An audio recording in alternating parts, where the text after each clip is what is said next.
I'm sure you know there's been a lot of talk lately about the possibility of reopening diplomatic channels with Russia. Emmanuel Macron and Giorgia Meloni are among those who call for this re-engagement to happen to avoid depending on the White House diplomacy, which, as you know, is not always predictable. There's still no unanimity on the issue, but where exactly do you stand? Do you think the time has come to pick up the phone and call the Kremlin? And who should do it? Should it be you? Should it be one of the 27 leaders? Or should we spend 6 months trying to find a special envoy of some kind? Thank you. Thank you. We can't be the demandeurs here that, we go to Russia, talk to us. What is the picture right now is that, the concessions that the Americans are putting on Ukraine are quite strong.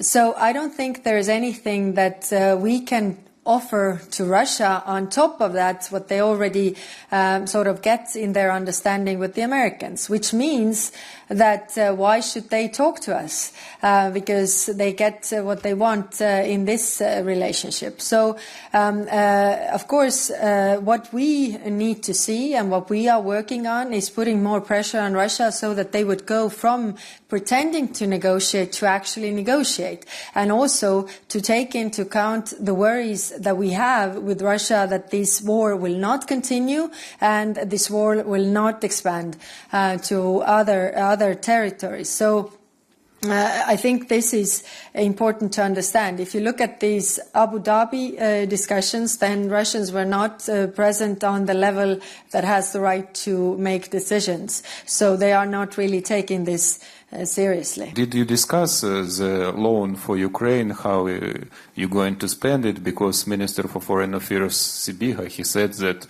Ukraine need at least $15 billion per year to buy American weapon. Is it possible to buy American weapon on this money?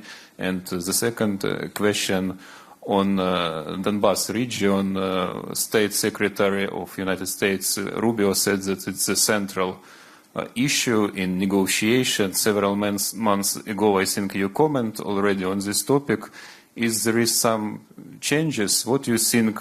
Should Ukraine withdraw armed forces, or give up Donbas at sake of peace? Because today morning you said that some concession, so-called, is possible in exchange of guarantee of security. Is it help to increase security of Ukraine?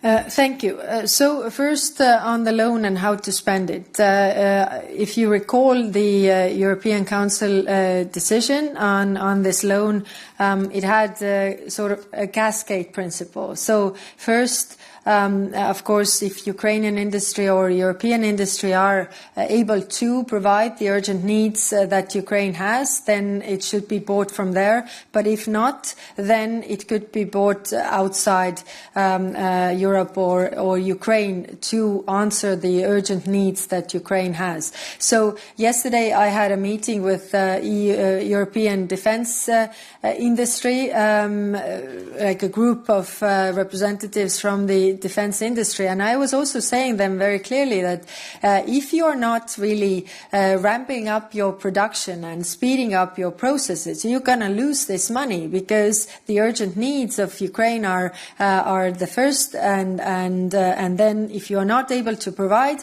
the money will go outside to those providers who can. Now, then on the second question, of course, it's up to Ukraine to decide what kind of concessions Ukraine is willing to make. What I was saying is that, if they are making concessions, then Ukrainians have been very clear that it has to be in exchange for tangible security guarantees, because it is also very hard to explain to your people that why you have to make these concessions unless you have the rest of Ukraine then in peace. And that is what they have to decide.